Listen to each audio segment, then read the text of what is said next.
Hey guys, welcome to my channel. This is my first long video with voice over और आज floating pen art के साथ सुनेंगे एक चार आने की कहानी। चलिए शुरू करते हैं। चंदनपुर का राजा बेहद समृद्ध था, लेकिन वो हमेशा उदास रहता था। एक दिन वो राजा भेष बदलकर अपने राज्य की सैर पर निकला। उसने एक किसान को फटे कपड़ों में पेड़ के नीचे आराम से खाना खाते हुए देखा, तो राजा के मन में ख्याल आया कि मैं उसकी मदद करता हूँ। पर राजा के मन में एक और ख्याल आया कि मैं तो भेष बदल कर आया हूँ, मैं उसकी मदद कैसे करूँ।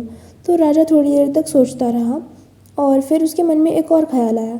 राजा ने सोचा कि मैं उसकी झूठ बोलकर मदद करता हूँ।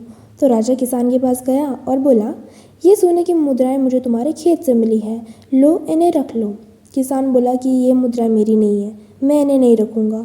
तो राजा सोच में पड़ गया कि ये सोने की मुद्रा लेने से कैसे मना कर रहा है।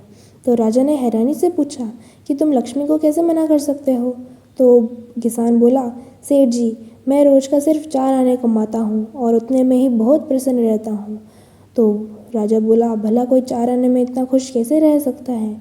तो किसान ने दिया उन्हें एक रहस्यमयी जवाब। किसान ने बोला कि मैं उन 4 आनों में से एक आना कुएं में डाल देता हूँ, दूसरा आना कर्ज चुकाने में, तीसरा आना उधार दे देता हूँ और चौथा आना ज़मीन में दबा देता हूँ। यह कहकर वो चला गया और राजा वहाँ खड़ा खड़ा सोचता रह गया। राजा को इस बात का अर्थ समझ नहीं आया, इसलिए राजा ने अगले दिन यह पूरी घटना अपने दरबारगणों को बताई और अपने प्रश्नों का उत्तर मांगा। परंतु किसी के पास भी इन प्रश्नों का उत्तर नहीं था, इसलिए राजा ने उस किसान को आदरपूर्वक अपने दरबार में बुलाया और उस 4 आने के हिसाब का असली मतलब पूछा। किसान बोला, महाराज, जैसा कि मैंने आपको पहले बताया था कि मैं पहला आना कुएं में डाल देता हूँ, यानी अपने परिवार के पालन पोषण में खर्च कर देता हूँ। दूसरा आना मैं कर्ज चुकाने में, यानी अपने वृद्ध माता पिता की सेवा करने में खर्च कर देता हूँ, जिन्होंने मुझे पाल पोस कर बड़ा किया है।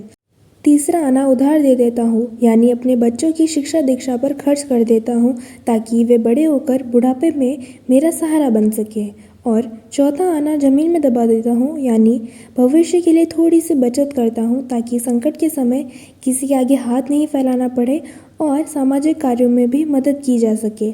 मोरल: किसान का यह अद्भुत गणित सुनकर राजा की आंखें खुल गई और उसे मानसिक शांति का रहस्य भी मिल चुका था। आज के दौर में भले ही इंसान की कमाई बढ़ गई हो, लेकिन सच्चा सुख और संतोष तभी मिलता है जब धन का सही और नैतिक उपयोग किया जाए। सो गाइस, हमारे ऐड भी तैयार हो चुके हैं और हमने इस वीडियो में बनाई एक आइसक्रीम, कोल्ड ड्रिंक और एक पिज़्ज़ा स्लाइस। सो ये था मेरा first long video with voice over, और अगर इसमें थोड़ी सी भी गलती हुई हो तो उसके लिए sorry and thanks for watching. Bye bye.